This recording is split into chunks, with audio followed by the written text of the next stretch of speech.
कि आप कहां पर अपने इदारे को बचाएं। तो उसके बाद चीफ जस्टिस याया अफरीदी साहब ने गोंगलुओं से मट्टी झाड़ने के लिए एक फुल कोर्ट इजलास तलब कर लिया। इस फुल कोर्ट इजलास के हवाले से ये कहा जा रहा था कि ये कल होगा, लेकिन उससे पहले ही दो मोतबर जजेस ने इस्तीफे दे दिए। जस्टिस मंसूर अली शाह साहब का इस्तीफा आया और थोड़ी देर में जस्टिस अतर मिनल्ला साहब ने भी इस्तीफा दे दिया। ये दोनों जजेस शाम को मुस्ताफी हो गए और इन्होंने अपने इस्तीफों में कमोबेश वही गुफ्तगू की है जिससे पहले उन्होंने खतूत में की थी। वो ये समझते हैं कि ये जो तरमीम हुई है इससे बाकायदा तौर पर आईने पाकिस्तान की तदफीन कर दी गई है, ये अदलिया के ऊपर एक हमला है। वो ये समझते हैं कि इसके बाद अवाम के जो बुनियादी हकूक हैं, खासतौर पर उनका ये हक कि उनको एक आजाद अदलिया दस्तयाब होनी चाहिए, वो खत्म हो चुका है। वो ये समझते हैं कि ये एक इंडिपेंडेंट जुडिशरी नहीं है। जस्टिस अतर मिनल्ला साहब ने तो ये भी लिखा है कि जो जजेस इस आईनी अदालत में बैठेंगे और जो जजेस इसका हिस्सा बनेंगे उन पर अफसोस रहेगा। इसी तरह जस्टिस मंसूर अली शाह साहब लिखते हैं कि ये जो आईनी तरमीम है उसको वो किसी सूरत भी आईन की रूह के मुताबिक नहीं समझते।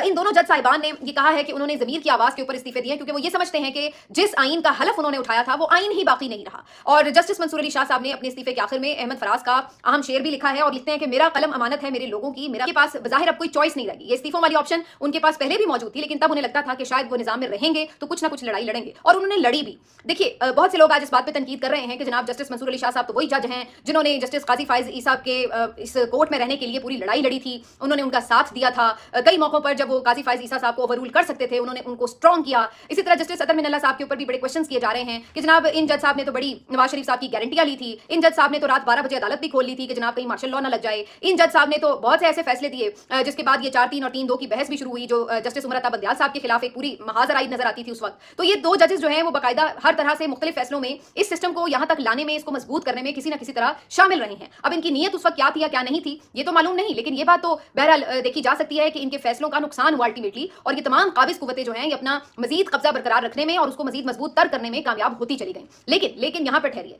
ये बात दुरुस्त है कि इनसे ये गलतियां हुई हैं या की हैं, जो भी आप इसको कह लें, लेकिन सवाल फिर वही कि गलतियां तो फिर इमरान खान साहब से भी हुई हैं जिसको उन्होंने खुद माना है। खान साहब ने जनरल बाजवा को एक्सटेंशन दी और ये उनकी एक बहुत ही फाश गलती थी जिसका खमियाजा उन्हें भुगतना पड़ा। उनकी हुकूमत गई और उसके बाद फिर जो कुछ उनके साथ हुआ, आपकी दुनिया जो है ये काजी फाइज ईसाओं और याया अफरीदियों से भरी हुई है। अगर उसमें कोई अपनी चीफ जस्टिसशिप या फिर इवन अपनी जजी को खत्म कर रहा है अपने हाथ से, तो फिर ये मत कहिए कि जी उन्होंने फलां वक्त में ऐसे किया था, फलां वक्त में ऐसे किया था। हाँ, ये जरूर है कि मैं समझती हूँ कि उनकी जिम्मेदारी यहाँ पे खत्म नहीं हुई है। अभी उनको चाहिए कि वो मजीद अपने इदारे के किसी भी तरह बचाव के लिए कुछ ना कुछ जरूर इकदाम करें। और ये खबरें आ रही हैं कि हो सकता है कि आइंदा मजीद कुछ इस्तीफे आए, हो सकता है इस्लामाबाद हाईकोर्ट से भी इस्तीफे आए, कुछ इस्तीफे लाहौर हाईकोर्ट से भी मुतवक्के हैं, और इसके अलावा भी कुछ और इस्तीफे आ सकते हैं। तो अगर मुख्तलिफ जगहों से ये इस्तीफे आए तो उसके बाद बहरहाल हुकूमत जितनी मर्जी सीना फुला के खड़ी हो, कहीं ना कहीं हुकूमत के ऊपर प्रेशर आता है। क्योंकि जब अल्हम्दुलिल्लाह आईने पाकिस्तान जो है उसको बड़े तैयारी के साथ, बड़े एहतमाम के साथ इस हुकूमत ने अपने हाथ से दफनाया है, इस अदलिया को बड़े एजाज के साथ काजी फाइज ईसा और उनके बाद में आने वाले पेशरो अफरीदी साहब ने अपने हाथ से दफनाया है।